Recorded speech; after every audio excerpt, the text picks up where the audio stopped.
Le bracelet d'hôpital autour du poignet de Keisha semblait plus lourd que l'alliance qu'elle portait autrefois. Assise dans la froide salle d'attente, la main posée sur son ventre arrondi, elle regardait le journal télévisé sur le téléviseur accroché en hauteur. Son mari, Marcus Sterling, milliardaire et magnat de la technologie, se tenait à côté d'une belle femme blonde vêtue d'une robe de créateur. La voix du journaliste trancha l'air comme du verre. Marcus Sterling annonça ses fiançailles avec la mondaine Victoria Hamilton, 3 mois seulement après la finalisation de son divorce. Le couple prévoit de se marier au printemps prochain, ce qui promet d'être le mariage du siècle. Keisha avait le souffle coupé. 3 mois. Cela faisait exactement 3 mois que Marcus l'avait fait escorter hors de leur manoir par des agents de sécurité, prétextant qu'elle était instable et dangereuse. 3 mois s'étaient écoulés depuis qu'il avait demandé le divorce, la dépeignant comme une chercheuse d'or qu'il avait piégée dans un mariage. 3 mois s'étaient écoulés depuis qu'il avait révélé au monde qu'elle l'avait trompé, alors que la vérité était bien plus sombre. Le bébé gesticulait en elle, comme s'il sentait sa détresse. Elle était enceinte de 7 mois de l'enfant de Marcus, un enfant dont il ignorait jusqu'à l'existence. Lorsqu'elle avait tenté de lui annoncer sa grossesse, il avait déjà changé tous ses numéros de téléphone. Ses avocats l'avaient empêché de le contacter directement. L'ordonnance restrictive qu'il avait déposée interdisait à Madame Williams de s'approcher à moins de 30 mètres de lui ou de ses biens. Une infirmière l'appela. Elle avait repris son nom de jeune fille après le divorce. Keisha se leva lentement, le dos douloureux à cause de la chaise en plastique bon marché. La clinique gratuite n'était pas ce à quoi elle était habituée, mais c'était tout ce qu'elle pouvait se permettre maintenant. Marcus avait veillé à ce qu'elle quitte le mariage les mains vides. Son équipe d'avocats, fort coûteux, avait trouvé des solutions pour contourner le contrat de mariage, affirmant qu'elle avait violé le contrat de mariage par sa prétendue infidélité. Elle suivit l'infirmière dans un long couloir bordé d'affiches de motivation à la gaieté moqueuse. Tout ira bien. Pouvait-on lire sur l'une d'elles, montrant un lever de soleil sur les montagnes. Keisha faillit rire devant cette cruelle ironie. Dans la salle d'examen, le docteur Patel lui sourit chaleureusement lorsqu'elle entra. Il était l'une des rares personnes à la traiter encore avec gentillesse, même s'il savait qui elle était. Les médias locaux avaient largement couvert sa chute, la présentant comme la méchante de l'histoire de Marcus. « Comment vas-tu aujourd'hui, Keisha ?» demanda le docteur Patel en se lavant les mains au petit lavabo. Fatigué, admit-elle en s'installant sur la table d'examen. Et en colère. Le docteur Patel hocha la tête avec compréhension tout en préparant l'échographe. La colère peut être épuisante, surtout quand on fait grandir un être humain. Alors que le gel touchait son ventre et que le sifflement familier des battements de cœur de son bébé emplissait la pièce, Keisha sentit un profond besoin de protection l'envahir. Cet enfant ne connaîtrait jamais l'homme qui les avait abandonnés avant même leur naissance. Cet enfant ne connaîtrait jamais la trahison qu'elle avait subie. « Votre fille est en bonne santé et forte, » dit le docteur Patel en désignant l'écran. Son rythme cardiaque est parfait. « Ma fille ?» Les yeux de Keisha se remplirent de larmes. Elle avait demandé à ne pas connaître le sexe du bébé, mais l'entendre maintenant lui semblait tout à fait approprié. « Oui, vous attendez une petite fille. » Le docteur Patel lui tendit des mouchoirs. « Avez-vous pensé à des prénoms ?» Keisha s'essuya les yeux en pensant à sa grand-mère qu'il avait élevée après la mort de ses parents. Sa grand-mère qui avait cumulé 3 emplois pour lui permettre de faire des études de commerce. Sa grand-mère qui avait cru en elle quand personne d'autre ne l'avait fait. « Zara, dit-elle doucement. Elle s'appellera Zara. » Après le rendez-vous, Keisha marcha lentement jusqu'à l'arrêt de bus. Le vent froid d'octobre transperça sa fine veste, et elle la resserra davantage. Elle avait vendu la plupart de ses vêtements de créateur des mois auparavant pour payer son loyer et sa nourriture. Le petit appartement qu'elle considérait désormais comme son chez-soi se trouvait dans un quartier difficile, loin du luxe qu'elle avait connu autrefois. Alors qu'elle attendait le bus, son téléphone vibra. Un SMS de sa seule amie, Lisa, journaliste pour un petit journal local, lui parvint. « Tu as vu les nouvelles concernant Marcus et Victoria? Je suis vraiment désolé, Kay. Appelle-moi si tu as besoin de parler. » Keisha fixa le message à un long moment avant de le supprimer. Elle ne pouvait plus se permettre d'être faible. Elle ne pouvait plus se permettre de pleurer ou de s'apitoyer sur son sort. Elle devait penser à sa fille maintenant. Le bus arriva avec 20 minutes de retard, bondé de gens fatigués rentrant du travail. Keisha trouva un siège au fond et ferma les yeux, essayant d'ignorer le bruit et l'odeur du véhicule bondé. Elle repensa à l'échographie dans son sac, la première photo de sa fille. Marcus avait ruiné sa réputation, pris son argent et l'avait rejeté comme une ordure.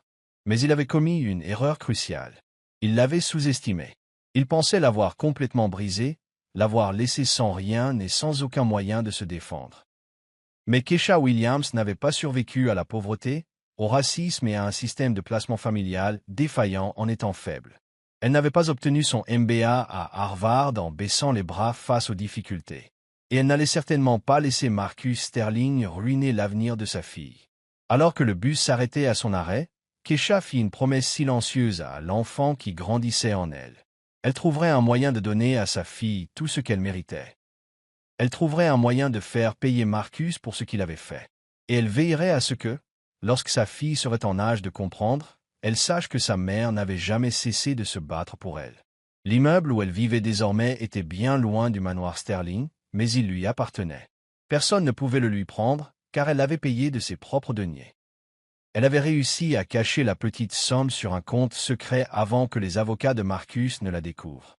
En montant les 3 étages menant à son appartement, Keisha sentit le bébé donner un nouveau coup de pied, plus fort cette fois. Elle sourit malgré tout. Sa fille aussi était une battante.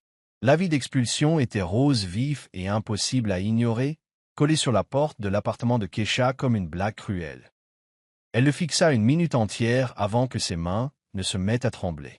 3 jours. Elle avait 3 jours pour réunir 2 mois de loyer, sinon elle et sa fille à naître se retrouveraient sans abri. Keisha tâtonnait avec ses clés, son ventre de femme enceinte l'empêchant d'atteindre la serrure. Dans le petit appartement, elle s'affala sur le canapé d'occasion et enfouit son visage dans ses mains. Le bébé devait naître dans 6 semaines et elle n'avait nulle part où aller. Son compte épargne était vide. Son emploi à temps partiel à l'épicerie lui permettait à peine de payer la nourriture et le trajet en bus. Le propriétaire, M. Hernandez, avait été patient pendant 2 mois, mais sa patience était à bout. Elle ne pouvait pas le blâmer.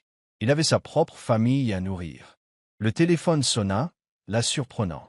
Elle faillit ne pas répondre, pensant qu'il s'agissait d'un autre agent de recouvrement, mais l'afficheur affichait le numéro de Lisa. « Salut ma belle. » La voix de Lisa était douce.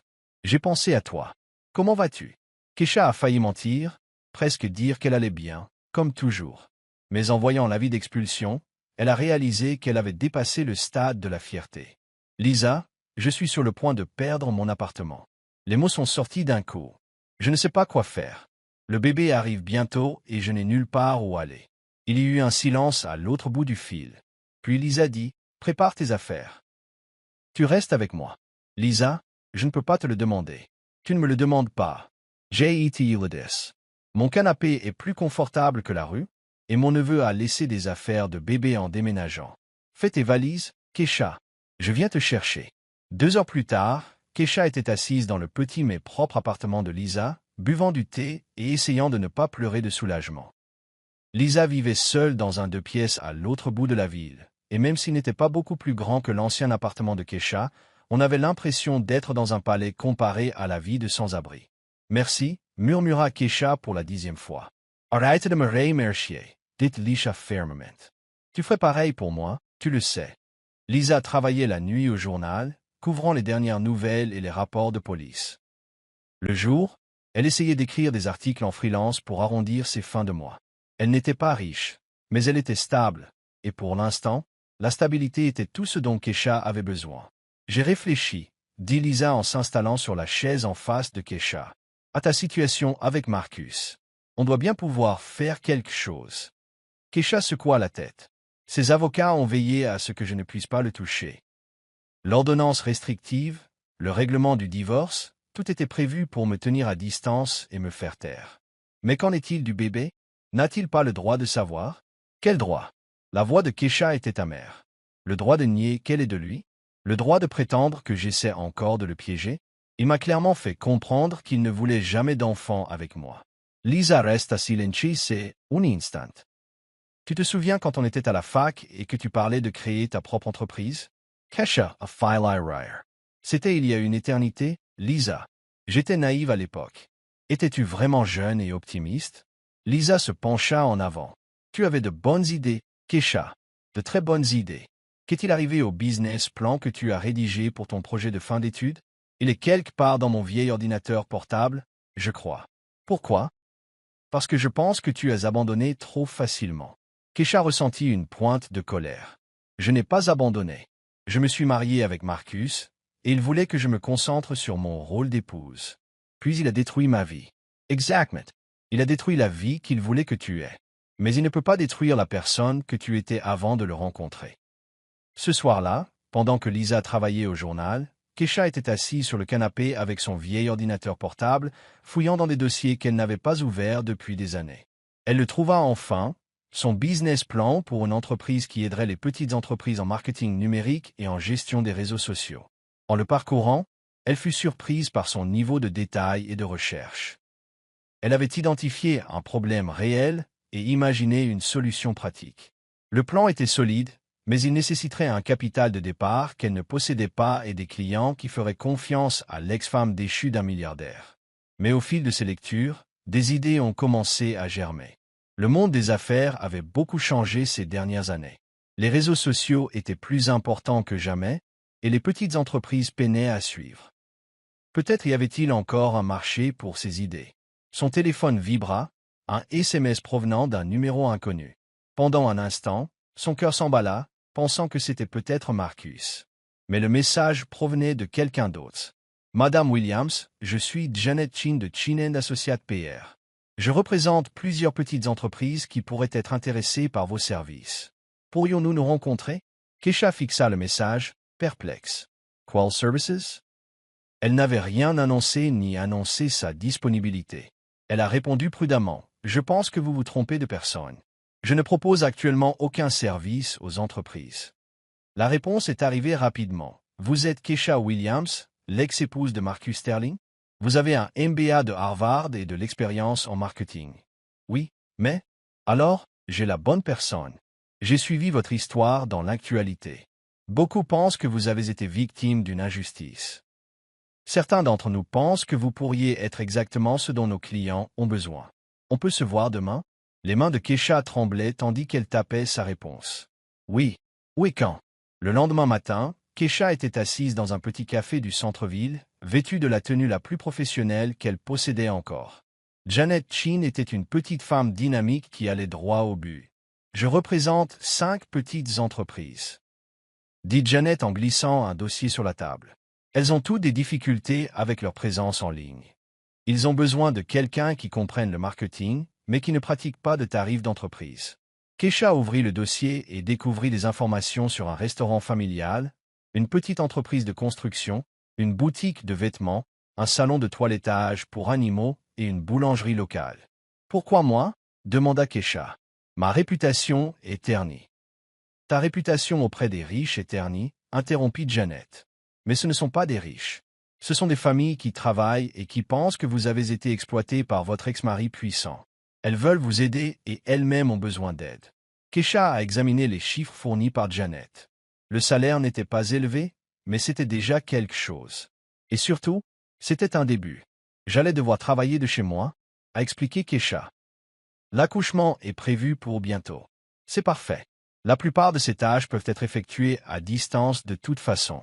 En rentrant à l'appartement de Lisa, Kesha ressentit quelque chose qu'elle n'avait pas ressenti depuis des mois. De l'espoir. Ce n'était pas grand-chose, mais c'était un début. Sa fille naîtrait dans la difficulté, mais pas dans le désespoir.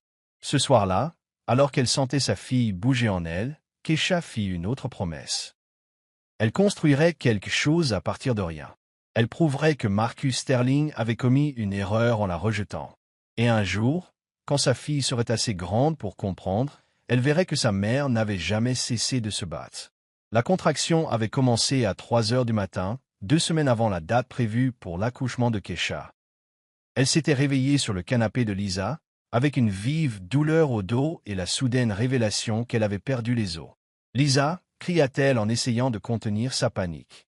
Lisa apparut aussitôt dans l'embrasure de la porte, cherchant déjà ses clés. « Est-ce l'heure ?» ?»« Je crois. » Une autre contraction a frappé, plus forte que la première. « Oh mon Dieu, c'est vraiment en train d'arriver. » Le trajet jusqu'à l'hôpital a été un véritable tourbillon de douleur et de peur.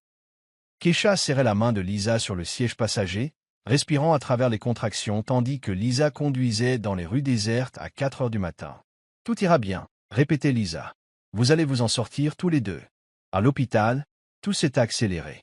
Infirmière, médecin, machine, lumière vive. Kesha s'est retrouvée en salle d'accouchement avec le docteur Patel, appelé malgré l'heure matinale. « Ta fille a hâte de découvrir le monde, » dit-il en souriant. « Êtes-vous prêt à la rencontrer ?» 8 heures plus tard, Kesha tenait sa fille dans ses bras pour la première fois.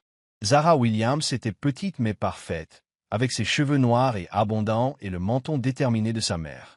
Elle leva vers Kesha un regard sombre et sérieux qui semblait observer tout ce qui l'entourait. « Bonjour, ma petite fille, » murmura Kesha, les larmes aux yeux. « Je suis ta maman et je t'aime tellement. » Lisa se tenait près du lit d'hôpital, pleurant presque aussi fort que Kesha. « Elle est magnifique. Elle te ressemble comme 2 gouttes d'eau. » En regardant sa fille, Kesha ressentit une force qu'elle ignorait. Cette petite personne dépendait entièrement d'elle. Désormais, tout ce qu'elle ferait serait pour Zara. Les semaines suivantes furent épuisantes, mais merveilleuses. Zara était un bébé sage, dormant assez longtemps et ne pleurant que lorsqu'elle avait faim ou avait besoin d'être changée. Kesha travaillait sur son ordinateur portable pendant que Zara faisait la sieste, créant des sites web et gérant les comptes de réseaux sociaux des clients de Janet Chen. Le travail se déroulait mieux qu'elle ne l'avait espéré. Les commandes en ligne du restaurant avaient augmenté de 30% après la refonte de son site web. L'entreprise de construction recevait davantage d'appels après son aide pour sa présence sur Google. Ses services commençaient à se faire connaître. « Tu te fais une réputation », m'a dit Lisa un soir en regardant Kesha travailler pendant que Zara dormait dans ses bras. « Janet m'a appelé aujourd'hui. Elle a 3 autres entreprises qui veulent t'embaucher. » Kesha leva les yeux de son ordinateur. « Vraiment? Vraiment? Et Kesha ?» L'un d'eux proposa de payer le double de ton tarif habituel. Ils demandèrent expressément à te voir par ton nom. Cette nuit-là, après que Lisa soit partie travailler et que Zara dormait paisiblement dans son berceau, Kesha s'autorisa un peu de rêve. Peut-être qu'elle pourrait réussir. Peut-être qu'elle pourrait créer une vraie entreprise, quelque chose de stable et de prospère. Son téléphone vibra, un email d'un nouveau client potentiel lui parvint. Mais lorsqu'elle l'ouvrit, son sang se glaça. L'email provenait de l'assistante de Marcus Sterling, qui demandait un rendez-vous pour discuter des services de marketing numérique pour Sterling Enterprises. Kesha fixait l'écran, le cœur battant. Était-ce une blague? Une nouvelle façon pour Marcus de la tourmenter? L'ordonnance restrictive était toujours en vigueur. Elle n'était pas censée avoir de contact avec lui ou ses entreprises. Elle ferma l'ordinateur sans répondre et alla voir Zara. Sa fille dormait paisiblement, un petit poing serré contre sa joue. En la regardant, Kesha sentit sa détermination se renforcer. Quel que soit le jeu auquel Marcus jouait, elle ne le laisserait pas faire de mal à sa fille. Le lendemain matin, elle appela Janet Chen. « J'ai reçu un email étrange, » dit Kesha. « Des Sterling Enterprises. Ils veulent m'embaucher. » Il y eut un silence à l'autre bout du fil. Janet a alors dit « C'est étrange. » As-tu répondu ? « Non. Je ne peux pas avoir de contact avec Marcus à cause de l'ordonnance restrictive. Mais cela ne vient pas directement de Marcus, a souligné Janet. Cela vient de son entreprise. Cela pourrait être différent sur le plan juridique. Peu importe que ce soit légal. Je ne veux rien avoir à faire avec lui ou ses affaires. Kesha, puis-je te donner un conseil? Bien sûr. Ne le laissez pas contrôler vos décisions commerciales. Si Sterling Enterprises souhaite vous embaucher, c'est parce que vous excellez dans votre domaine.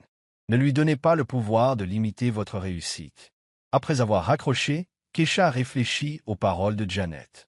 Elle regarda Zara, réveillée, qui fixait le ventilateur de plafond avec fascination. « Qu'en penses-tu, ma puce ?» demanda-t-elle. « Maman devrait-elle accepter le travail qui pourrait nous aider à construire quelque chose de plus grand ?» Zara émit un petit son qui aurait pu être un accord.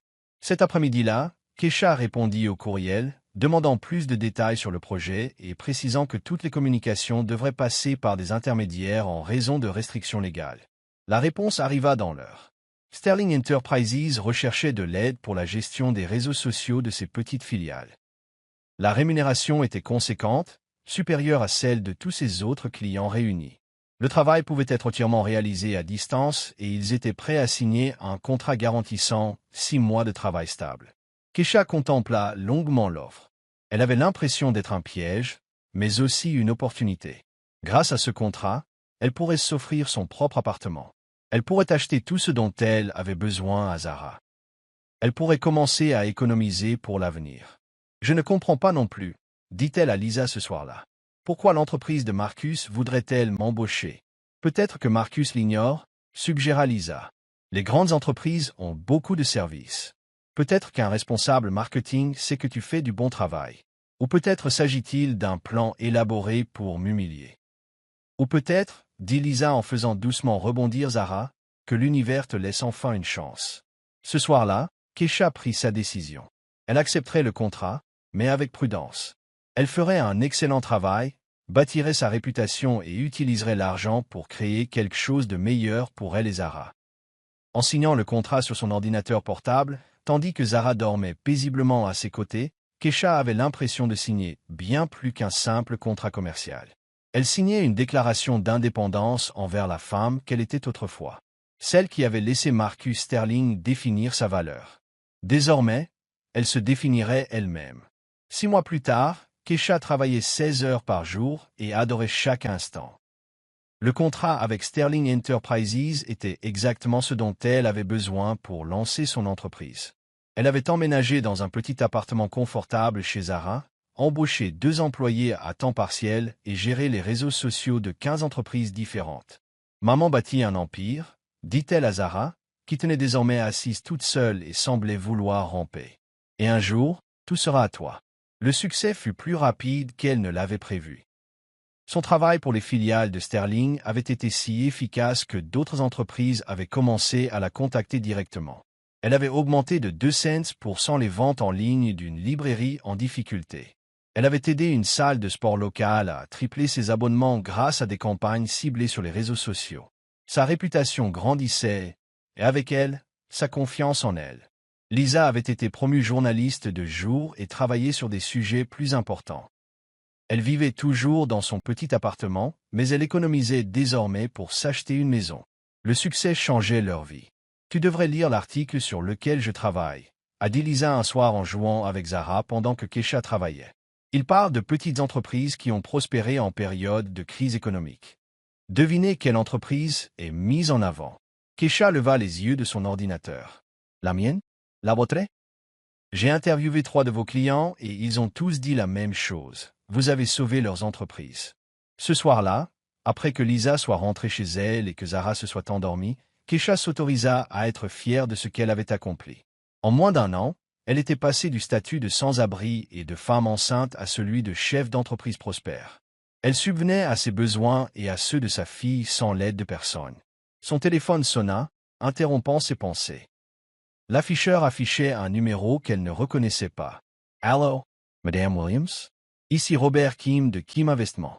Je suis votre entreprise et j'aimerais discuter d'un éventuel partenariat. » Qu'est-ce que ça serait ça? Kim Investissement était une importante société de capital risque. Elle avait entendu parler de Robert Kim, connu pour investir dans des petites entreprises innovantes et les aider à devenir de grandes entreprises. « Je vous écoute, » dit-elle. « J'aimerais vous proposer un financement pour développer votre entreprise. On parle d'un budget suffisant pour embaucher une équipe complète, ouvrir un vrai bureau et prendre en charge des clients professionnels. Ça vous intéresse de nous rencontrer? » Le cœur de Keisha battait la chamade. « Oui, je suis très intéressé. » Ils ont convenu de se rencontrer la semaine suivante au bureau de Kim, en centre-ville. Après avoir raccroché, Keisha était assise dans son appartement silencieux, à peine convaincue de ce qui venait de se passer. Un investisseur majeur voulait lui donner de l'argent pour développer son entreprise. La rencontre avec Robert Kim s'est déroulée mieux qu'elle ne l'avait espéré. Il a été impressionné par les résultats obtenus auprès de ses clients et par son modèle économique. Plus important encore, il a compris sa vision de l'avenir. « Je te vois construire quelque chose de bien plus grand que la gestion des réseaux sociaux, » dit-il en examinant son business plan. « Je te vois créer une agence de marketing numérique à service complet, spécialisée dans l'aide aux petites et moyennes entreprises pour les aider à concurrencer les grandes entreprises. »« C'est exactement ce que je veux faire, » dit Keisha. « Bien, parce que c'est exactement ce que je veux financer. » L'offre d'investissement était conséquente. Assez d'argent pour louer des bureaux, embaucher une équipe complète et être compétitive dans le monde du marketing numérique. En échange, Kim prendrait une participation minoritaire dans l'entreprise et offrirait un mentorat commercial. À une condition, a précisé Kim. Je veux que vous voyiez plus grand. Ne vous concentrez pas uniquement sur les entreprises locales. Je veux que vous vous concentriez sur les clients institutionnels, les gros contrats et la croissance réelle. Kesha y réfléchit un instant. Cela signifie concurrencer des entreprises établies depuis des décennies. Oui, c'est le cas. Êtes-vous prêt à relever ce défi? Regardant Robert Kim de l'autre côté de la table, Kesha repensa à tout ce qu'elle avait traversé l'année écoulée. Elle avait survécu à la trahison, à la pauvreté et à la monoparentalité. Elle avait bâti une entreprise prospère à partir de rien, tout en s'occupant d'un bébé. Elle était prête à relever tous les défis. Oui, dit-elle. Je suis prête. Les mois suivants furent un véritable tourbillon d'activités. Kesha signa un accord de partenariat avec Kim Investment et commença immédiatement son expansion. Elle loua un petit bureau en centre-ville et embaucha 5 employés à temps plein. Elle a recruté Lisa comme responsable de la création de contenu et de la communication. « Je n'arrive pas à croire que ça arrive », a déclaré Lisa lors de leur premier jour dans les nouveaux bureaux. « Il y a 1 an, tu dormais sur mon canapé. Maintenant, tu diriges une vraie entreprise. » « Nous dirigeons une vraie entreprise, corrigea Kesha. Je n'y arriverai pas sans toi. » Zara avait son propre coin bureau, équipé d'un parc et de jouets. Kesha avait interviewé plusieurs nounous, mais avait décidé de garder sa fille près d'elle pendant ces premiers mois cruciaux de son expansion. Le premier contrat majeur de l'entreprise lui est venu d'une source inattendue. Une entreprise technologique de taille moyenne suivait le travail de Kesha avec les filiales de Sterling et souhaitait l'embaucher directement. Le contrat valait plus que tout ce qu'elle avait gagné auparavant. « C'est fini », a déclaré Robert Kim lorsqu'elle l'a appelé pour lui parler du contrat. « C'est votre moment décisif. Faites un excellent travail sur ce projet, et le bouche-à-oreille se répandra dans le monde de l'entreprise. » Kesha s'est investie à fond dans le projet, travaillant en étroite collaboration avec son équipe pour créer une stratégie marketing numérique complète pour l'entreprise technologique. Ils ont repensé le site web du client, lancé des campagnes ciblées sur les réseaux sociaux et mis en place un système d'email marketing qui a augmenté l'engagement client de 400%. Les résultats ont été si impressionnants que le client a recommandé l'entreprise de Kesha à 3 autres entreprises. En 6 mois, elle gérait le marketing numérique de 12 entreprises clientes et avait élargi son équipe à 15 personnes. « Vous faites quelque chose de remarquable ici », lui a dit Robert Kim lors d'une de leurs réunions de suivi régulières. Votre taux de fidélisation client est quasi parfait et vos résultats sont constamment exceptionnels. Avez-vous réfléchi à la suite? Que voulez-vous dire? Je veux dire, au rythme où vous grandissez, vous allez concurrencer les plus grandes agences de marketing du pays d'ici quelques années. Êtes-vous prêt pour un tel niveau de compétition? Kesha regardait la ville par la fenêtre de son bureau. Quelque part, Marcus Sterling était probablement dans son immeuble, en train de conclure des affaires et de bâtir son empire. Il ignorait totalement que la femme qu'il avait rejetée comme un déchet construisait quelque chose qui pourrait un jour rivaliser avec son succès. « Oui, dit-elle, je suis prête. » Ce soir-là, alors qu'elle jouait avec Zara dans leur confortable appartement, Kesha ressentit une satisfaction qu'elle n'avait jamais connue depuis son mariage avec Marcus. Le succès était le sien. Elle l'avait mérité grâce à son travail acharné, son intelligence et sa détermination. Personne ne pouvait le lui enlever. Zara se redressait, prête à faire ses premiers pas. Bientôt, elle marcherait, puis parlerait, puis poserait des questions sur son père. Kesha ne savait toujours pas comment gérer ces conversations, mais elle était sûre d'une chose. Sa fille grandirait en sachant que sa mère était forte, accomplie et indépendante. Quel que soit l'avenir, elles l'affronteraient ensemble. 2 ans après la création de son entreprise, Kesha Williams faisait la couverture du magazine Business Weekly. Le titre disait « De la pauvreté au pouvoir, comment une femme a bâti un empire marketing ». À l'intérieur se trouvait un article de 6 pages retraçant son parcours, de mère célibataire sans abri à PDG prospère. Kesha était assise dans son spacieux bureau d'angle et lisait l'article pendant que Zara jouait avec des cubes sur le tapis à côté. À 18 mois, Zara marchait, parlait et montrait des signes de l'intelligence dont Kesha espérait avoir hérité. « Maman, c'est du travail. » dit Zara en désignant le magazine. « Oui, ma puce. Le travail de maman. » Kesha sourit et prit sa fille dans ses bras. « Et un jour, tout cela sera à toi. » L'article avait suscité un intérêt considérable. Le téléphone de Keisha sonnait sans cesse. Demande d'interview, opportunité de prise de parole et nouvelles demandes commerciales. Son entreprise, Williams Digital Marketing, employait désormais 35 personnes et générait un chiffre d'affaires annuel de plusieurs millions de dollars.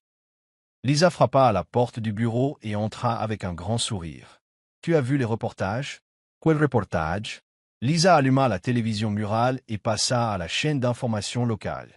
La photo de Keisha était affichée à l'écran, et la présentatrice racontait sa réussite. L'entrepreneuse locale Keisha Williams a été nommée l'une des meilleures entrepreneuses de moins de 35 ans de la ville, a déclaré le présentateur. Son entreprise a révolutionné le marketing numérique pour les PME. Elle est reconnue comme l'un des esprits les plus innovants du secteur. Keisha a suivi avec stupéfaction la suite du reportage, montrant des images de son bureau et des interviews de ses employés. C'était réel. Elle l'avait vraiment fait. Il y a plus, dit Lisa, changeant de chaîne pour une chaîne d'affaires nationale. Vous êtes en vogue sur les réseaux sociaux et 3 éditeurs différents souhaitent vous proposer des contrats d'édition. Cet après-midi-là, Robert qui m'est passé au bureau avec du champagne et des félicitations. Vous avez dépassé toutes nos prévisions, a-t-il dit en levant son verre. Votre entreprise est valorisée 10 fois plus qu'au début de ce partenariat. Qu'est-ce que cela signifie exactement? Demanda Keisha. Cela signifie que vous êtes officiellement millionnaire. En fait, tu es officiellement multimillionnaire. Keisha posa essa, coupe de champagne, et le fixa du regard. Sérieux? Sérieux. Si vous vouliez vendre l'entreprise aujourd'hui, vous repartiriez avec suffisamment d'argent pour ne plus jamais travailler. Ce soir-là, alors que tout le monde était rentré chez soi et que Zara dormait paisiblement dans son berceau, Keisha était assise seule dans son bureau et pensait à quel point sa vie avait changé. 3 ans auparavant, elle avait été mariée à un milliardaire, mais n'avait pas d'argent à elle. Elle était désormais riche grâce à ses propres efforts.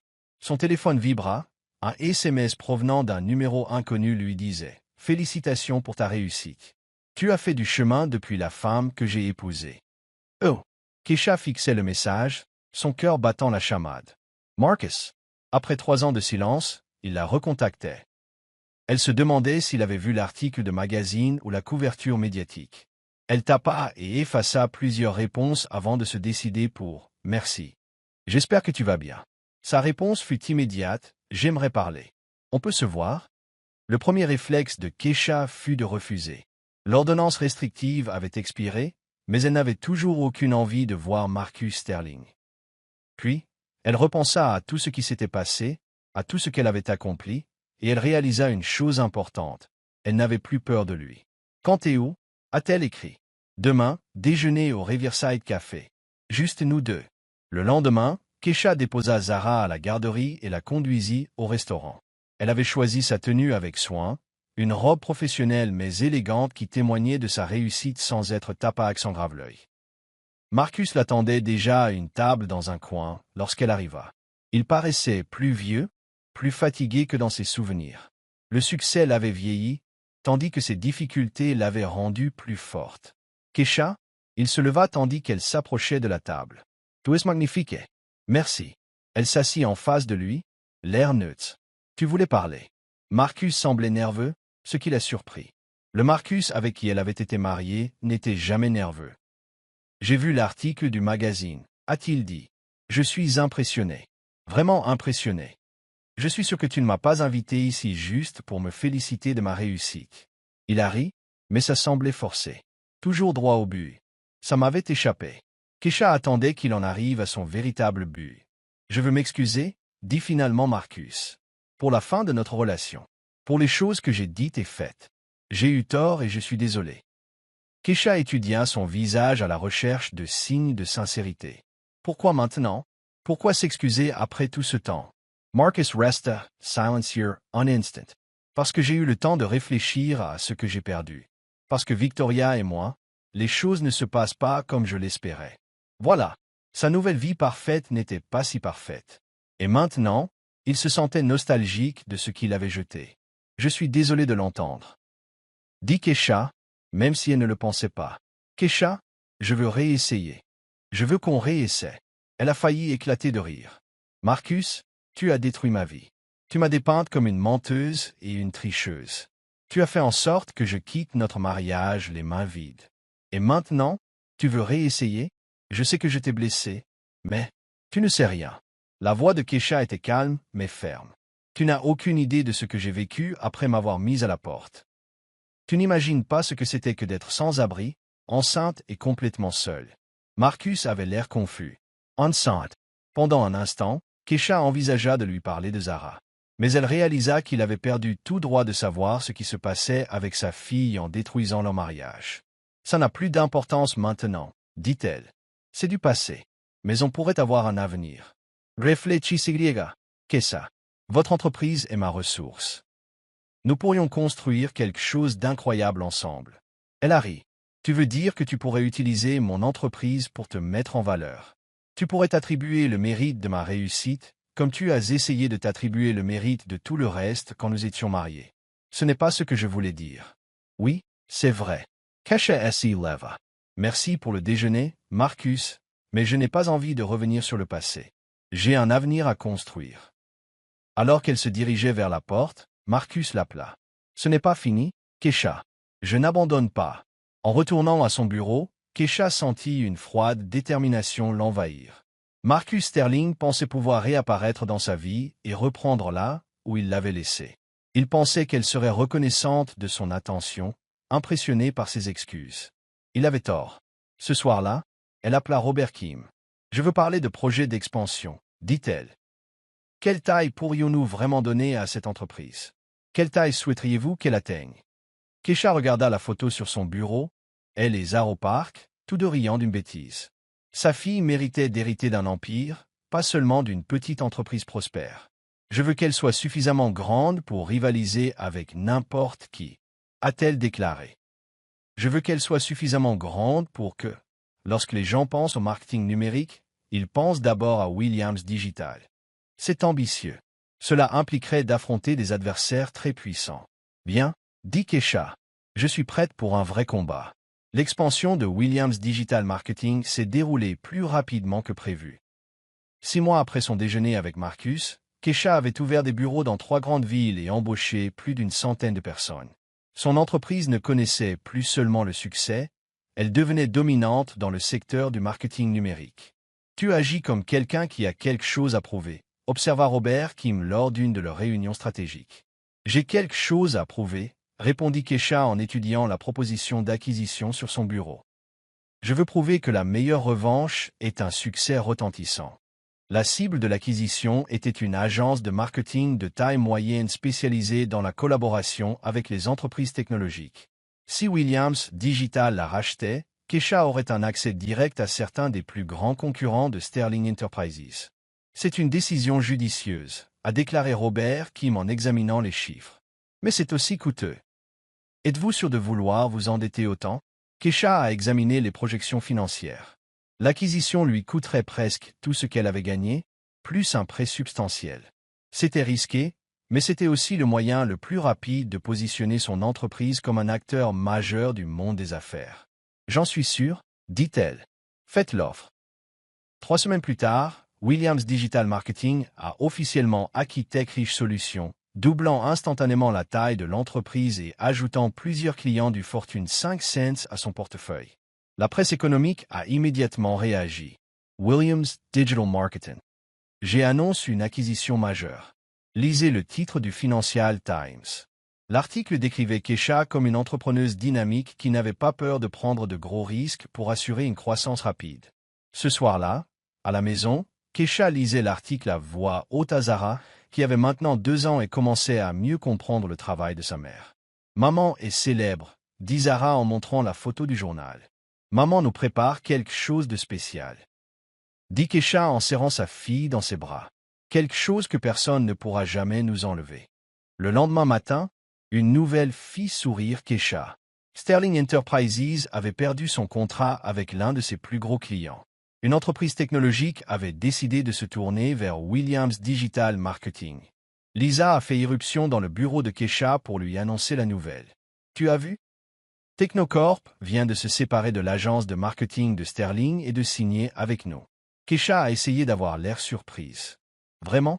Je ne savais pas qu'ils étaient mécontents de leur entreprise actuelle.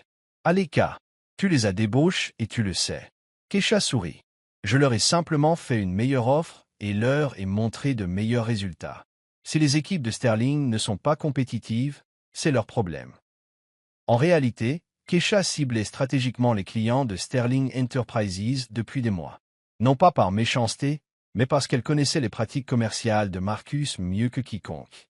Elle savait quels clients étaient mécontents, quels contrats étaient à renouveler et quelles entreprises recherchaient de meilleurs résultats. Au cours des mois suivants, 3 autres clients de Sterling ont opté pour Williams Digital. Chaque perte devait coûter des millions de dollars à Marcus. Vous jouez à un jeu dangereux, avertit Lisa lors d'une de leurs réunions de planification hebdomadaire. Marcus Sterling ne va pas rester les bras croisés et vous laisser lui voler ses clients. Je ne vole rien, répondit Keisha. Je suis en compétition. Il y a une différence. Mais Lisa avait raison de s'inquiéter. 2 jours plus tard, Keisha recevait un appel de son avocat. Nous avons un problème, déclara l'avocate Sarah Martinez. Sterling Enterprises prétend que vous utilisez des informations confidentielles obtenues pendant votre mariage pour cibler ses clients. Il menace de vous poursuivre pour espionnage industriel. Keisha sentit une colère familière monter en elle. C'est ridicule. Je n'ai utilisé aucune information confidentielle. J'ai gagné ces clients grâce à un travail de qualité et à de meilleurs résultats. Je te crois, mais il faut être prêt. Marcus Sterling a les poches pleines et des avocats hors de prix. S'il veut gâcher la situation, il le peut. Cet après-midi-là, Keisha a convoqué une réunion d'urgence avec ses cadres supérieurs. Elle devait s'assurer que chacun comprenne bien ce qui l'attendait. Sterling Enterprises pourrait prétendre que nous avons recours à des pratiques commerciales déloyales, a-t-elle prévenu son équipe. Je veux que tout le monde documente tout ce que nous faisons. Chaque réunion client, chaque proposition, chaque décision doit être enregistrée et justifiée. Avons-nous des ennuis juridiques? Demanda Jake, son responsable du service client. Non, mais ça pourrait arriver bientôt. Marcus Sterling n'aime pas perdre, et il n'aime surtout pas perdre contre moi. Ce week-end, Keisha a pris une décision qui l'a surprise elle-même. Elle a appelé Marcus directement. Il faut qu'on parle, a-t-elle dit quand il a décroché. Je me demandais quand tu appellerais. A répondu Marcus. Tu as été occupé. Tu peux me retrouver demain, au même endroit que la dernière fois. J.Y. Serai.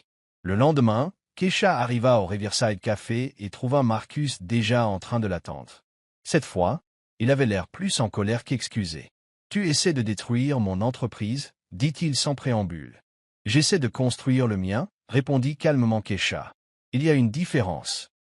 Tu utilises les informations acquises pendant notre mariage pour cibler spécifiquement mes clients. J'utilise mon intelligence et mes compétences commerciales pour identifier les clients mécontents et leur offrir un meilleur service. Si cela vous menace, vous devriez peut-être vous demander pourquoi vos clients sont si disposés à partir. Marcus se pencha en avant. Oui, Keisha. Rappelle tes avocats, arrête de cibler mes clients et nous pourrons coexister pacifiquement. Ou quoi? Ou je te compliquerai la vie. J'ai des ressources que vous ne pouvez imaginer. Keisha observa son visage. L'homme assis en face d'elle n'avait rien à voir avec le charmant homme d'affaires dont elle était tombée amoureuse des années plus tôt. Ce Marcus était désespéré et en colère, ce qui le rendait dangereux. Laisse-moi clarifier une chose, dit-elle doucement. Tu as détruit ma vie une fois, et j'y ai survécu. J'ai construit quelque chose à partir de rien, en élevant seule notre fille. Si tu penses pouvoir m'intimider maintenant, tu es encore plus bête que je ne le pensais. Les yeux de Marcus s'écarquillèrent. Notre fille, Keisha comprit ce qu'elle avait dit. Un instant, elle envisagea de nier, mais elle décida qu'elle en avait assez de se cacher. Oui, notre fille. Zara a 2 ans, elle est brillante et belle, et tout ce que tu ne mériteras jamais de savoir. Marcus la regarda, choqué. Tu étais enceinte quand on a divorcé? J'étais enceinte quand tu m'as jetée comme une ordure. J'ai essayé de te le dire, mais tu avais déjà changé de numéro de téléphone et déposé une ordonnance restrictive. Keisha, tu quoi? Tu es désolé? Tu veux la rencontrer? Tu veux être père? La voix de Keisha devenait plus forte. Tu as renoncé à ce droit en choisissant ta réputation plutôt que ta famille? Elle se leva pour partir, mais Marcus la saisit par le bras. Tu ne peux pas m'empêcher d'avoir ma fille. J'ai des droits. Keisha baissa les yeux sur sa main posée sur son bras, puis regarda son visage. Lâche-moi. Maintenant. Il la relaqua aussitôt. Tu n'as aucun droit. dit-elle froidement. Tu n'es pas sur son acte de naissance. Tu ne l'as jamais soutenu financièrement ou émotionnellement. Aux yeux de la loi, tu es un étranger. On peut changer ça. Essaye, dit Kesha. Mais souviens-toi, Marcus, je ne suis plus la femme sans défense que tu as abandonnée il y a 3 ans. J'ai de l'argent maintenant, de bons avocats et une tribune très publique. Si tu essaies de me faire du mal ou de faire du mal à ma fille, le monde entier saura quel genre d'homme tu es vraiment. En retournant à sa voiture, Kesha sentit ses mains trembler. Elle avait enfin parlé de Zara à Marcus, et c'était à la fois libérateur et terrifiant. Elle savait que ce n'était pas fini. Marcus Sterling n'abandonnait pas facilement, surtout quand sa fierté était en jeu. Ce soir-là, elle appela son avocat. « Sarah, j'ai besoin que tu fasses des recherches sur les droits parentaux dans les affaires de garde d'enfants. Concrètement, que se passe-t-il quand un père n'a jamais été impliqué dans la vie de son enfant? » Kesha. K.S.I. Passetiel. Marcus Sterling vient d'apprendre qu'il a une fille. Et je pense qu'il va essayer de l'utiliser pour se venger de moi. Oh non! Kesha, tu dois faire très attention. Les batailles pour la garde des enfants peuvent vite dégénérer, surtout quand il y a autant d'argent et d'émotions en jeu. Je sais, mais je ne le laisserai pas faire de mal à Zara. Elle est tout pour moi, Sarah. Je ferai tout ce qu'il faudra pour la protéger. En raccrochant, Kesha jeta un coup d'œil à sa fille endormie. Zara semblait si paisible, complètement inconsciente que son père venait de découvrir son existence. « Je ne le laisserai pas te faire de mal, ma petite, » murmura Kesha. « Maman te protégera toujours. » Mais même en faisant cette promesse, Kesha savait que la vraie bataille ne faisait que commencer. Les documents de garde arrivèrent un mardi matin, remis par un huissier qui semblait s'excuser de la situation. Kesha fixait les documents juridiques, son café refroidissant à mesure qu'elle lisait les demandes de Marcus. Il demandait la garde partagée de Zara, affirmant qu'on lui avait refusé la possibilité d'être père à cause de la tromperie de Kesha. Les journaux la présentaient comme une femme vindicative et manipulatrice, quelqu'un qui avait caché son enfant par dépit. « C'est insensé, » dit Lisa en lisant par-dessus l'épaule de Kesha. « Il t'a abandonné quand tu étais enceinte.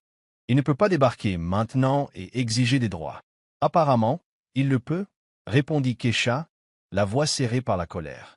Sarah Martinez arriva au bureau moins d'1 heure après l'appel de Kesha. L'avocate avait l'air sombre en examinant la demande de garde. « C'est agressif, » a déclaré Sarah. « Il ne demande pas seulement un droit de visite. Il veut la garde partagée, ce qui signifierait que Zara vivrait avec lui la moitié du temps. Sur mon cadavre. Kesha, tu dois comprendre quelque chose. Marcus Sterling dispose de ressources illimitées et d'une équipe composée des meilleurs avocats spécialisés en droit de la famille du pays. Ça va coûter cher et être catastrophique. Ça m'est égal. Que dois-je faire? » Sarah a sorti son carnet. « D'abord, on note tout. Chaque interaction avec Marcus, chaque tentative de le contacter pendant votre grossesse, chaque manquement à son devoir de soutenir Zara, financièrement ou émotionnellement. J'ai essayé de lui parler de ma grossesse, mais il avait bloqué tout contact. Bien, il nous faudra une preuve. Relevé téléphonique, courriel, tout ce qui témoigne de vos tentatives de communication. » Les jours suivants, Kesha s'est investie dans la préparation de la bataille pour la garde de Zara, tout en essayant de maintenir une certaine normalité. Sa fille était trop jeune pour comprendre ce qui se passait, mais elle semblait ressentir la tension à la maison. « Maman est triste, » demanda Zara un soir en grimpant sur les genoux de Kesha. « Maman est juste une petite fille fatiguée. Mais tout va bien se passer. » La première audience était prévue pour le mois suivant. Pendant ce temps, les avocats de Marcus s'acharnaient, exigeant des visites surveillées immédiates et déposant des requêtes pour accéder au dossier financier de Kesha. « Ils essaient de vous faire passer pour quelqu'un qui a utilisé l'enfant pour punir Marcus, » a expliqué Sarah lors d'une de leurs séances de stratégie. « Ils veulent montrer que vous êtes motivé par l'argent et la vengeance. Quelle est notre stratégie? Nous montrons la vérité. Que vous ayez été abandonné pendant votre grossesse, que vous ayez été une excellente mère célibataire, et que Marcus Sterling ne s'intéresse plus à Zara que parce que son ego a été écorné par votre succès commercial. » L'attention médiatique était intense. Quelqu'un avait divulgué la bataille pour la garde de Kesha à la presse, et soudain, la vie privée de Kesha était à nouveau à la une des journaux. Le milliardaire Marcus Sterling se bat pour la garde de sa fille secrète, titrait le plus grand journal de la ville. L'article était étonnamment bienveillant envers Marcus, le présentant comme un père séparé de son enfant par une ex-femme amère. C'est un cauchemar, a confié Keisha à Robert Kim lors d'une réunion d'urgence. La publicité affecte notre activité. 3 clients ont déjà exprimé des inquiétudes quant à la stabilité de l'entreprise. Souhaitez-vous conclure un accord avec lui? Demande Robert. Peut-être trouver un arrangement pour les visites? Non. La voix de Keisha était ferme. Il ne peut pas revenir dans nos vies juste parce que ça l'arrange. Il avait fait son choix il y a 3 ans. Mais la pression montait de toutes parts.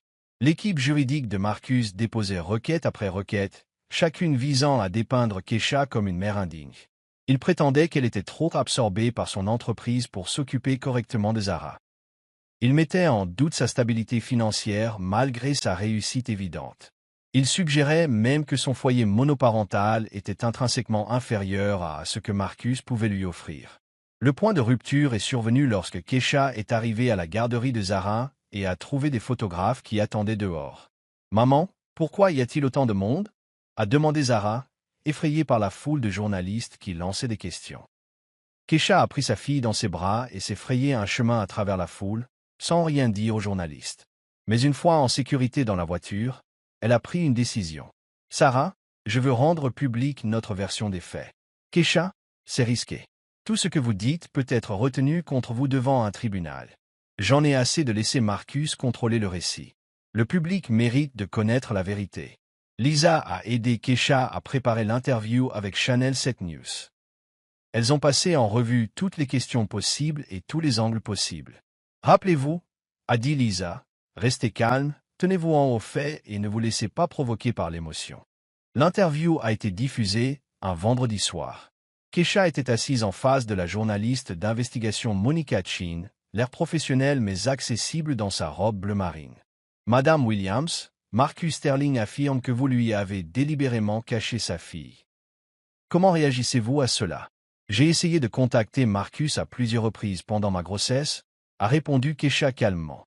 Il avait changé de numéro de téléphone, bloqué mes emails et obtenu une ordonnance restrictive m'interdisant de l'approcher ou de pénétrer dans ses propriétés.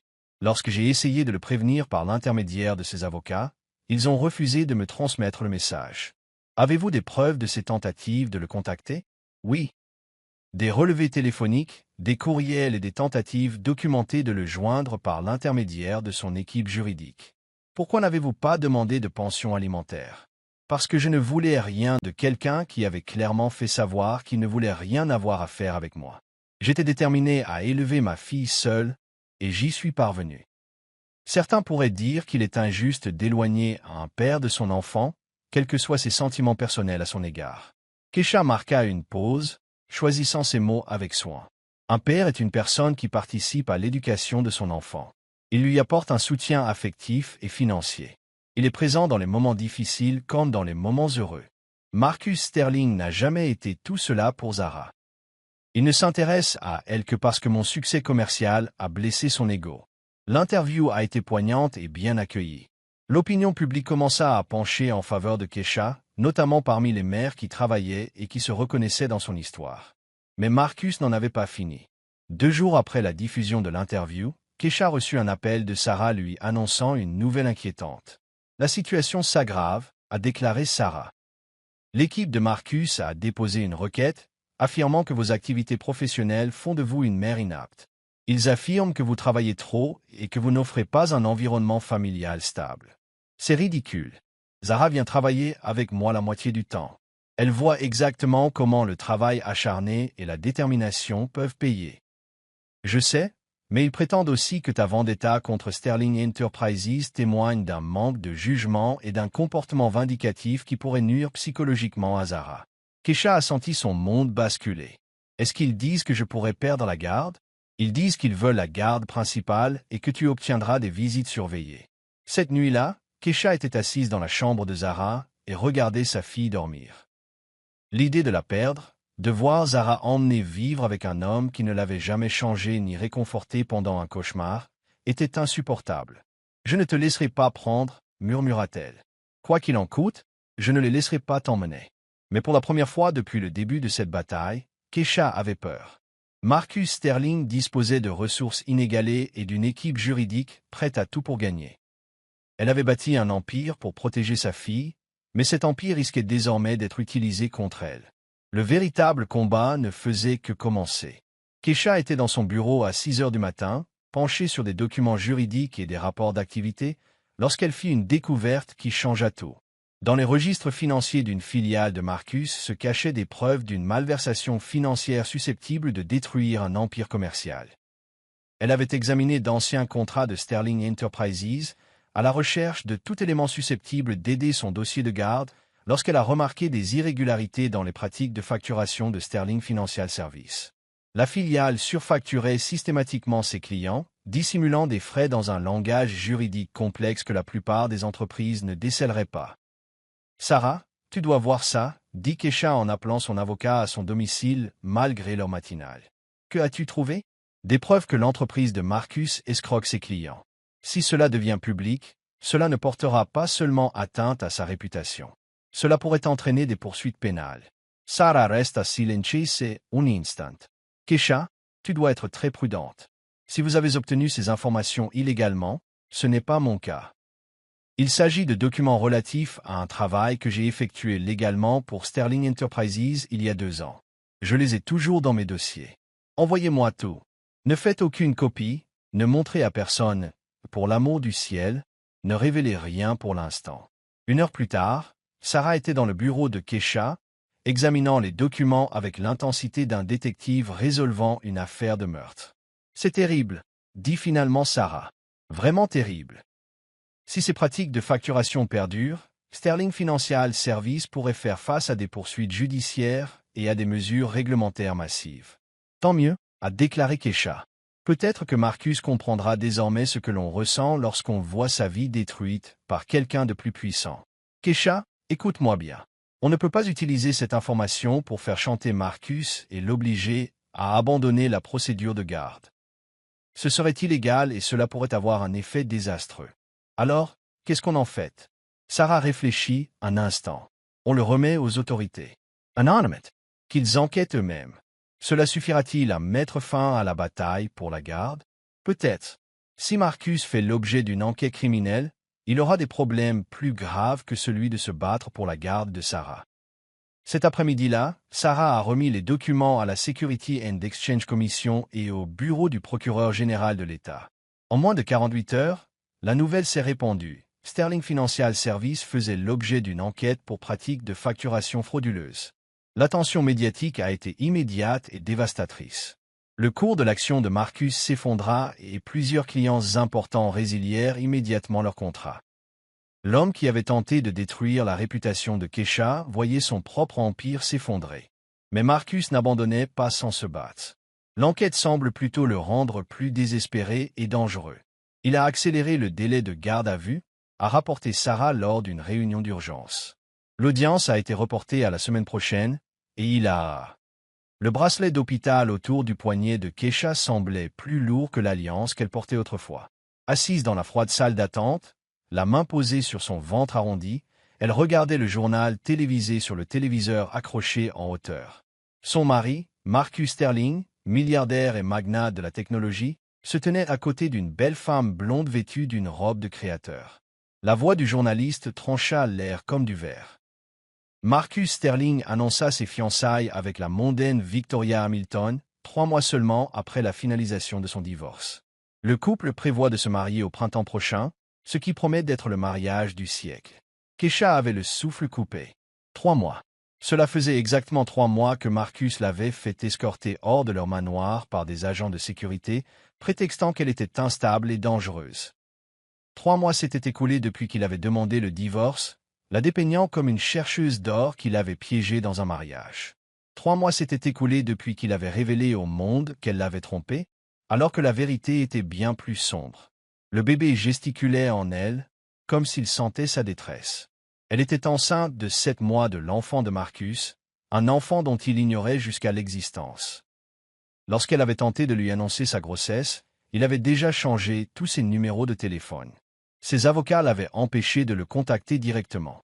L'ordonnance restrictive qu'il avait déposée interdisait à Madame Williams de s'approcher à moins de 30 mètres de lui ou de ses biens. Une infirmière l'appela. Elle avait repris son nom de jeune fille après le divorce. Keisha se leva lentement, le dos douloureux à cause de la chaise en plastique bon marché. La clinique gratuite n'était pas ce à quoi elle était habituée, mais c'était tout ce qu'elle pouvait se permettre maintenant. Marcus avait veillé à ce qu'elle quitte le mariage les mains vides. Son équipe d'avocats, fort coûteux, avait trouvé des solutions pour contourner le contrat de mariage, affirmant qu'elle avait violé le contrat de mariage par sa prétendue infidélité. Elle suivit l'infirmière dans un long couloir bordé d'affiches de motivation à la gaieté moqueuse. Tout ira bien. Pouvait-on lire sur l'une d'elles, montrant un lever de soleil sur les montagnes. Kesha faillit rire devant cette cruelle ironie.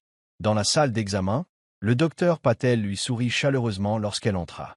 Il était l'une des rares personnes à la traiter encore avec gentillesse, même s'il savait qui elle était. Les médias locaux avaient largement couvert sa chute, la présentant comme la méchante de l'histoire de Marcus. « Comment vas-tu aujourd'hui, Kesha ?» demanda le docteur Patel en se lavant les mains au petit lavabo.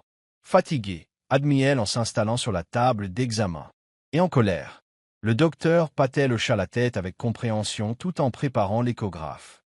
La colère peut être épuisante, surtout quand on fait grandir un être humain. Alors que le gel touchait son ventre et que le sifflement familier des battements de cœur de son bébé emplissait la pièce, Kesha sentit un profond besoin de protection l'envahir. Cet enfant ne connaîtrait jamais l'homme qui les avait abandonnés avant même leur naissance.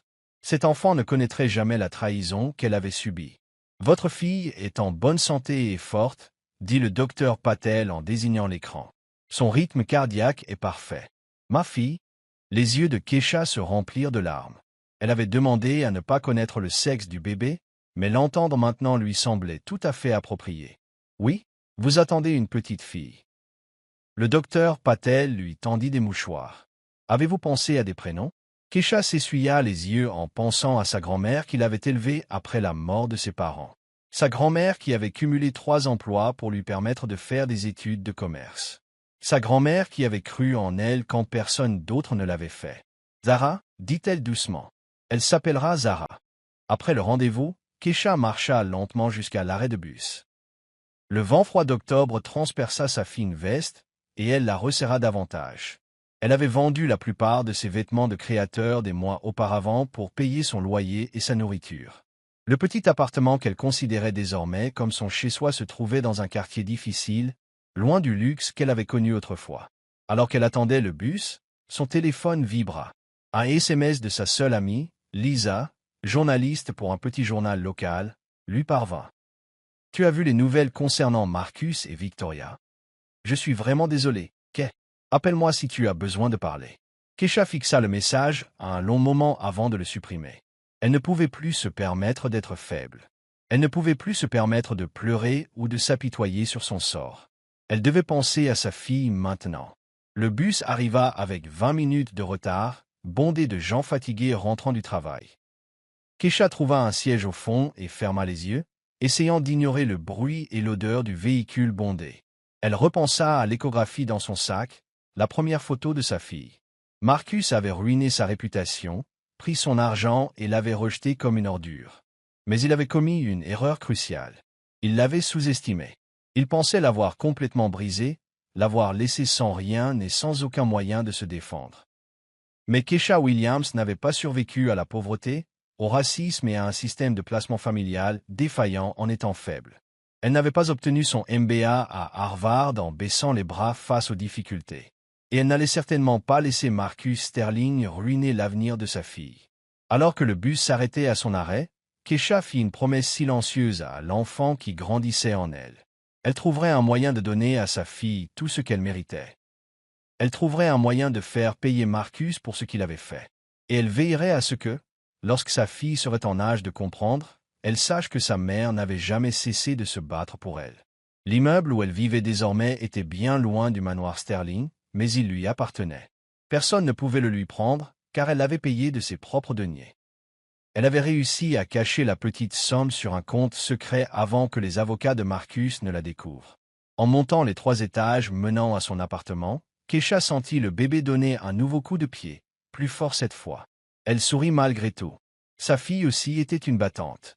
L'avis d'expulsion était rose vif et impossible à ignorer, collé sur la porte de l'appartement de Kesha comme une blague cruelle.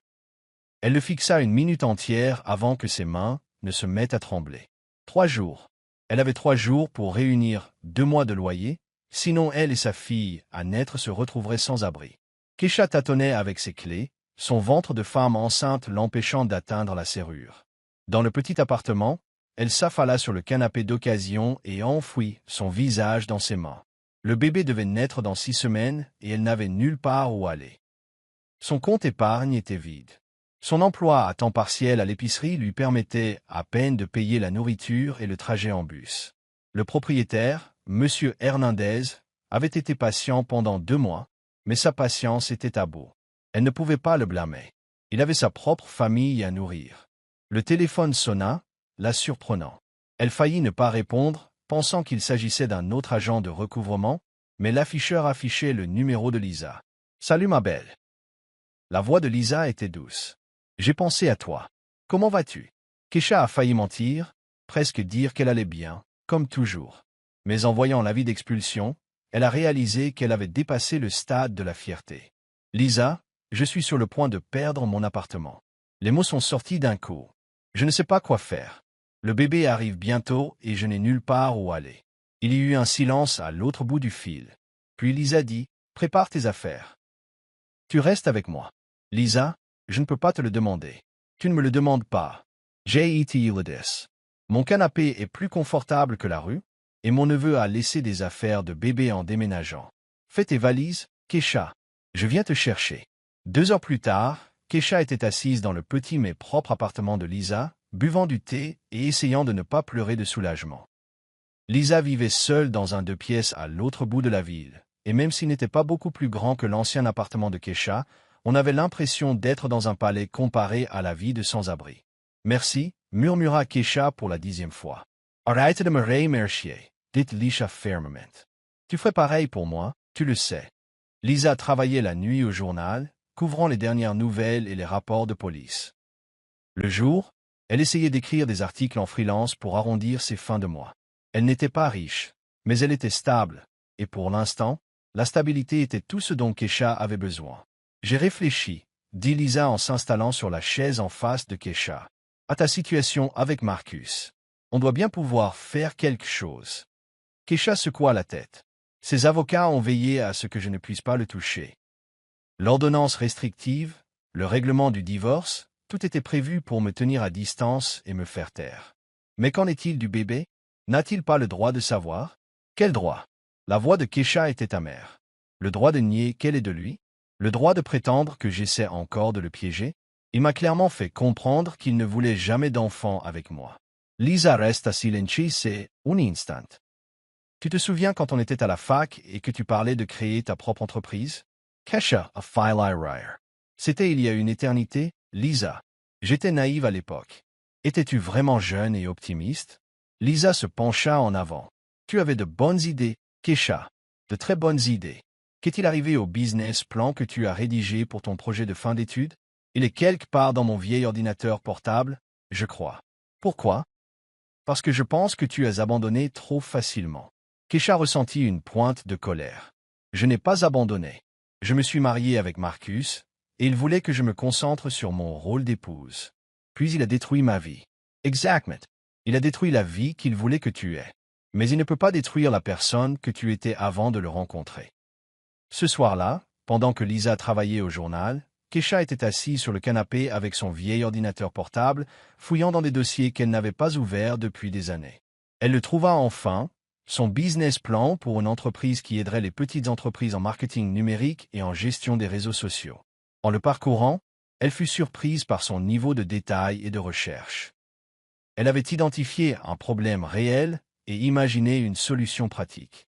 Le plan était solide, mais il nécessiterait un capital de départ qu'elle ne possédait pas et des clients qui feraient confiance à l'ex-femme déchue d'un milliardaire.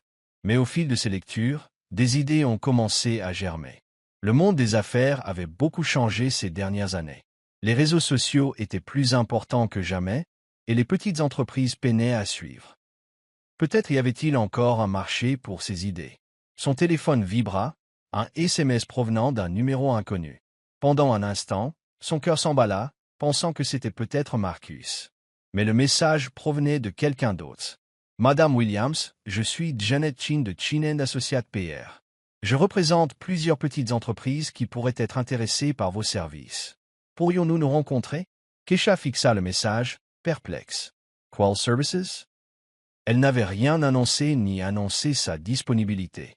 Elle a répondu prudemment. Je pense que vous vous trompez de personne. Je ne propose actuellement aucun service aux entreprises. La réponse est arrivée rapidement. Vous êtes Kesha Williams, l'ex-épouse de Marcus Sterling? Vous avez un MBA de Harvard et de l'expérience en marketing. Oui, mais alors, j'ai la bonne personne. J'ai suivi votre histoire dans l'actualité. Beaucoup pensent que vous avez été victime d'une injustice. Certains d'entre nous pensent que vous pourriez être exactement ce dont nos clients ont besoin. On peut se voir demain? Les mains de Kesha tremblaient tandis qu'elle tapait sa réponse. Oui. Où et quand? Le lendemain matin, Kesha était assise dans un petit café du centre-ville, vêtue de la tenue la plus professionnelle qu'elle possédait encore. Janet Chin était une petite femme dynamique qui allait droit au but. Je représente 5 petites entreprises, dit Janet en glissant un dossier sur la table. Elles ont toutes des difficultés avec leur présence en ligne. Ils ont besoin de quelqu'un qui comprenne le marketing, mais qui ne pratique pas de tarifs d'entreprise. Kesha ouvrit le dossier et découvrit des informations sur un restaurant familial, une petite entreprise de construction, une boutique de vêtements, un salon de toilettage pour animaux et une boulangerie locale. Pourquoi moi? Demanda Kesha. Ma réputation est ternie. Ta réputation auprès des riches est ternie, interrompit Janet. Mais ce ne sont pas des riches. Ce sont des familles qui travaillent et qui pensent que vous avez été exploité par votre ex-mari puissant. Elles veulent vous aider et elles-mêmes ont besoin d'aide. Kesha a examiné les chiffres fournis par Janet. Le salaire n'était pas élevé, mais c'était déjà quelque chose. Et surtout, c'était un début. J'allais devoir travailler de chez moi, a expliqué Kesha. L'accouchement est prévu pour bientôt. C'est parfait. La plupart de ces tâches peuvent être effectuées à distance de toute façon. En rentrant à l'appartement de Lisa, Kesha ressentit quelque chose qu'elle n'avait pas ressenti depuis des mois. De l'espoir. Ce n'était pas grand-chose, mais c'était un début. Sa fille naîtrait dans la difficulté, mais pas dans le désespoir. Ce soir-là, alors qu'elle sentait sa fille bouger en elle, Kesha fit une autre promesse. Elle construirait quelque chose à partir de rien. Elle prouverait que Marcus Sterling avait commis une erreur en la rejetant. Et un jour, quand sa fille serait assez grande pour comprendre, elle verrait que sa mère n'avait jamais cessé de se battre. La contraction avait commencé à 3 heures du matin, 2 semaines avant la date prévue pour l'accouchement de Kesha. Elle s'était réveillée sur le canapé de Lisa, avec une vive douleur au dos et la soudaine révélation qu'elle avait perdu les os. « Lisa !» cria-t-elle en essayant de contenir sa panique. Lisa apparut aussitôt dans l'embrasure de la porte, cherchant déjà ses clés. « Est-ce l'heure? » « Je crois. » Une autre contraction a frappé, plus forte que la première. « Oh mon Dieu, c'est vraiment en train d'arriver. » Le trajet jusqu'à l'hôpital a été un véritable tourbillon de douleur et de peur. Kesha serrait la main de Lisa sur le siège passager, respirant à travers les contractions tandis que Lisa conduisait dans les rues désertes à 4 heures du matin. « Tout ira bien, » répétait Lisa. « Vous allez vous en sortir tous les deux. » À l'hôpital, tout s'est accéléré. Infirmière, médecin, machine, lumière vive. Kesha s'est retrouvée en salle d'accouchement avec le docteur Patel, appelé malgré l'heure matinale. « Ta fille a hâte de découvrir le monde, » dit-il en souriant. « Êtes-vous prêt à la rencontrer? » 8 heures plus tard, Kesha tenait sa fille dans ses bras pour la première fois. Zara Williams était petite mais parfaite, avec ses cheveux noirs et abondants et le menton déterminé de sa mère. Elle leva vers Kesha un regard sombre et sérieux qui semblait observer tout ce qui l'entourait. « Bonjour, ma petite fille, » murmura Kesha, les larmes aux yeux. « Je suis ta maman et je t'aime tellement. » Lisa se tenait près du lit d'hôpital, pleurant presque aussi fort que Kesha. « Elle est magnifique. Elle te ressemble comme 2 gouttes d'eau. » En regardant sa fille, Kesha ressentit une force qu'elle ignorait. Cette petite personne dépendait entièrement d'elle. Désormais, tout ce qu'elle ferait serait pour Zara. Les semaines suivantes furent épuisantes, mais merveilleuses. Zara était un bébé sage, dormant assez longtemps et ne pleurant que lorsqu'elle avait faim ou avait besoin d'être changée. Kesha travaillait sur son ordinateur portable pendant que Zara faisait la sieste, créant des sites web et gérant les comptes de réseaux sociaux des clients de Janet Chen. Le travail se déroulait mieux qu'elle ne l'avait espéré. Les commandes en ligne du restaurant avaient augmenté de 30% après la refonte de son site web. L'entreprise de construction recevait davantage d'appels après son aide pour sa présence sur Google. Ses services commençaient à se faire connaître. Tu te fais une réputation, m'a dit Lisa un soir en regardant Keisha travailler pendant que Zara dormait dans ses bras. Janet m'a appelé aujourd'hui. Elle a 3 autres entreprises qui veulent t'embaucher. Keisha leva les yeux de son ordinateur. Vraiment? Vraiment? Et Keisha? L'un d'eux proposa de payer le double de ton tarif habituel. Ils demandèrent expressément à te voir par ton nom. Cette nuit-là, après que Lisa soit partie travailler et que Zara dormait paisiblement dans son berceau, Keisha s'autorisa un peu de rêve. Peut-être qu'elle pourrait réussir. Peut-être qu'elle pourrait créer une vraie entreprise, quelque chose de stable et de prospère. Son téléphone vibra, un email d'un nouveau client potentiel lui parvint. Mais lorsqu'elle l'ouvrit, son sang se glaça. L'email provenait de l'assistante de Marcus Sterling, qui demandait un rendez-vous pour discuter des services de marketing numérique pour Sterling Enterprises. Keisha fixait l'écran, le cœur battant. Était-ce une blague? Une nouvelle façon pour Marcus de la tourmenter? L'ordonnance restrictive était toujours en vigueur.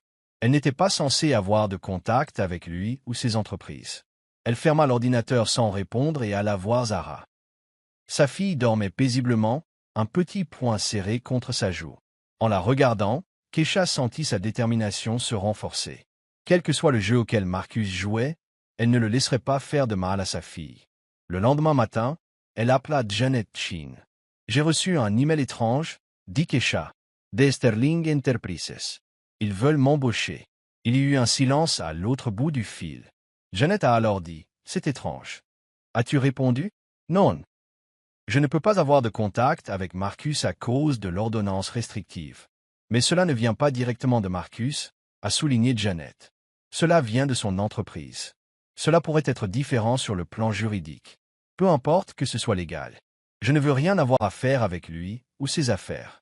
Keisha, puis-je te donner un conseil? Bien sûr. Ne le laissez pas contrôler vos décisions commerciales.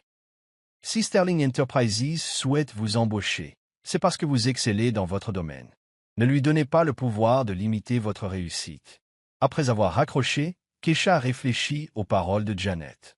Elle regarda Zara, réveillée, qui fixait le ventilateur de plafond avec fascination. « Qu'en penses-tu, ma puce ?» demanda-t-elle. « Maman devrait-elle accepter le travail qui pourrait nous manipuler? Mais je l'ai laissé faire. J'avais tellement envie d'être avec un homme puissant que je me fichais de savoir qui serait blessé. Que veux-tu de moi, Victoria? Rien. Je ne veux ni ton pardon, ni ton amitié. Je voulais juste que tu saches que je connais la vérité maintenant. Marcus Sterling est un narcissique qui détruit tout ce qu'il touche. Tu lui as échappé et tu as construit quelque chose de magnifique. J'admire ça. » Victoria se leva pour partir, puis marqua une pause. « Pour ce que ça vaut, je suis content que tu aies gagné. Le monde a besoin de plus de femmes comme toi et de moins d'hommes comme lui. » Après le départ de Victoria, Keisha s'est assise seule au café, réfléchissant au pardon et à l'évolution. Elle réalisa que sa colère envers Marcus, et même envers Victoria, s'était transformée en pitié. Ils avaient tous deux choisi la voie facile qui menait à la destruction, tandis qu'elle avait choisi la voie difficile qui menait à la force. Cet après-midi-là, Keisha prit une décision qui surprit tout le monde, elle y compris. Elle a annoncé que Williams Digital Holdings allait créer une fondation pour aider les mères célibataires à créer leur propre entreprise. La fondation Zara Williams, a-t-elle déclaré lors de la conférence de presse, offrira des subventions, du mentorat et des ressources aux femmes qui souhaitent créer quelque chose pour elles-mêmes et leurs enfants. Parce que chaque femme mérite d'avoir la chance de prouver qu'elle est capable de choses extraordinaires. Lisa leva la main depuis le public. Pourquoi lui donner le nom de Zara plutôt que le vôtre? Keisha sourit. Parce que cette fondation ne me concerne pas. Il s'agit d'avenir. Il s'agit de faire en sorte que ma fille et les filles comme elles grandissent dans un monde où les femmes se soutiennent mutuellement au lieu de se détruire. La fondation a été lancée 6 mois plus tard, dotée d'une dotation initiale de 10 millions de dollars. Les premières bénéficiaires de subventions étaient 12 mères célibataires issues de milieux divers, chacune dotée d'un projet d'entreprise et d'une volonté de réussite. Lors du lancement de la fondation, Keisha a été abordée par une jeune femme nommée Angela, qui lui rappelait elle-même des années plus tôt, jeune, effrayée mais déterminée. « Madame Williams, dit Angela, je voulais juste vous remercier. Ton histoire m'a redonné espoir quand je pensais n'avoir plus aucune option. Quelle est ta situation? Demande Keisha. Mon petit ami est parti quand je suis tombée enceinte. J'ai 2 emplois et j'essaie de terminer mes études de commerce le soir. Je veux créer une entreprise de restauration, mais je n'ai pas de fonds de départ. Keisha s'est reconnue dans les yeux d'Angela. La peur, la détermination, l'espoir désespéré d'un avenir meilleur. Parlez-moi de votre business plan, demanda Keisha. 2 heures plus tard, Angela repartait avec non seulement une subvention de la fondation, mais aussi un mentorat personnel de Keisha elle-même. Ce fut le début de ce qui allait devenir une tradition. Keisha encadrait personnellement au moins un bénéficiaire de la fondation chaque année. Au fil des ans, la fondation Zara Williams a contribué au lancement de plus d'une centaine d'entreprises prospères. Certaines bénéficiaires sont devenues millionnaires. D'autres ont créé des entreprises modestes mais durables qui ont soutenu leur famille et leur communauté. Toutes ont prouvé qu'avec des opportunités et du soutien, les femmes pouvaient surmonter tous les obstacles. Zara a grandi en participant aux événements de la fondation et en observant le travail de sa mère de près. Elle a appris que la réussite ne se résumait pas à gagner de l'argent, mais aussi à aider les autres à s'épanouir et à créer des opportunités pour ceux qui avaient été négligés ou abandonnés. Pour son 10e anniversaire, Keisha a offert à sa fille un cadeau exceptionnel. Une action de Williams Digital Holdings et un siège au conseil consultatif junior de la fondation. C'est aussi à toi, ma petite fille, dit Keisha. Non pas parce que tu es ma fille, mais parce que tu l'as mérité en faisant preuve de compassion, d'intelligence et de leadership. Zara regarda le certificat avec de grands yeux. Maman, est-ce que ça veut dire que je dois aider les autres? Oui, ma chérie. Le pouvoir implique des responsabilités. Nous utilisons notre succès pour rendre le monde meilleur. Ce soir-là, alors qu'elle célébrait l'anniversaire de Zara avec Lisa et la famille élargie qu'elles avaient bâtie au fil des ans, Keisha réfléchit à la transformation radicale de sa vie. Victime de la cruauté d'autrui, elle était devenue une source de force et d'opportunités pour les autres. Marcus Sterling purgeait sa peine de prison dans un établissement à sécurité minimale, largement oublié par le monde des affaires qu'il avait autrefois célébré. Son empire avait été démantelé, sa réputation détruite, son héritage réduit à un récit édifiant sur les dangers de l'avidité et du narcissisme débridé. Mais l'héritage de Keisha était encore en cours d'écriture. Chaque entreprise qui a réussi grâce au soutien d'une fondation, chaque femme qui a trouvé le courage de quitter une relation abusive grâce à l'exemple de Keisha, chaque enfant qui a grandi en sachant que sa mère était forte et compétente.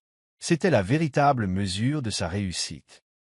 Alors qu'elle bordait Zara ce soir-là, sa fille lui posa la question qui lui revenait de plus en plus souvent à mesure qu'elle grandissait. « Maman, me parleras-tu un jour de mon père ?» Keisha se préparait à cette conversation depuis des années. Elle s'assit au bord du lit de Zara et choisit ses mots avec soin. « Ton père est un homme qui a fait de mauvais choix, » dit-elle. « Il a préféré le pouvoir à l'amour, l'argent à la famille et l'ego à l'intégrité. Ces choix l'ont mené sur un chemin sombre qui a blessé beaucoup de gens, nous y compris. Est-ce que je lui ressemble? Tu as ses yeux et son menton têtu. Mais tout ce qui est important chez toi, ta gentillesse, ton intelligence, ta force, cela vient de toi. Tu n'es pas défini par les échecs de ton père, pas plus que par mes succès. Tu es une personne indépendante, capable de choses extraordinaires. Le rencontrerai-je un jour? Keisha marqua une pause. Marcus serait admissible à une libération conditionnelle dans 2 ans, même si elle doutait qu'il soit libéré plus tôt que prévu, vu son absence de remords et ses ennuis judiciaires persistants. Peut-être un jour, si tu le souhaites et si c'est sans danger. Mais n'oublie pas, ma chérie, être parent n'est pas une question de biologie. C'est une question d'amour, de soutien et d'engagement. Les personnes qui t'ont élevé, qui ont été là à chaque instant important, qui ont célébré tes victoires et t'ont réconforté dans les difficultés. Voilà ta vraie famille. Zara hocha la tête solennellement. Comme toi, tante Lisa, oncle Robert et tous les membres de la fondation, exactement comme ça. En éteignant la lumière de la chambre, Keisha ressentit une profonde paix. Elle n'avait pas seulement survécu à la tentative de destruction de Marcus Sterling. Elle avait prospéré au-delà de tout ce qu'il aurait pu imaginer. Elle avait bâti un empire non par la cruauté ou la manipulation, mais par le travail acharné, l'intégrité et une réelle attention aux autres. La jeune fille autrefois rejetée comme un déchet était devenue une femme créatrice d'opportunités pour les autres. La victime était devenue une gagnante, non par vengeance, mais par résilience. Et surtout, la fille qu'elle avait protégée et élevée devenait exactement le genre de personne dont le monde avait besoin. Forte, compatissante et déterminée à faire changer les choses. Keisha réalisa que la justice n'était pas une question de punition. Il s'agissait de prouver que la bonté pouvait triompher de la cruauté, que l'intégrité pouvait vaincre la corruption et que l'amour pouvait vaincre la haine. Debout sur le seuil de la porte de sa fille, regardant Zara dormir paisiblement dans la belle vie qu'elles avaient bâtie ensemble, Keisha savait que justice avait été rendue de la manière la plus complète possible. Pour plus de vidéos de l'ONU, rendez-vous sur www.1.org.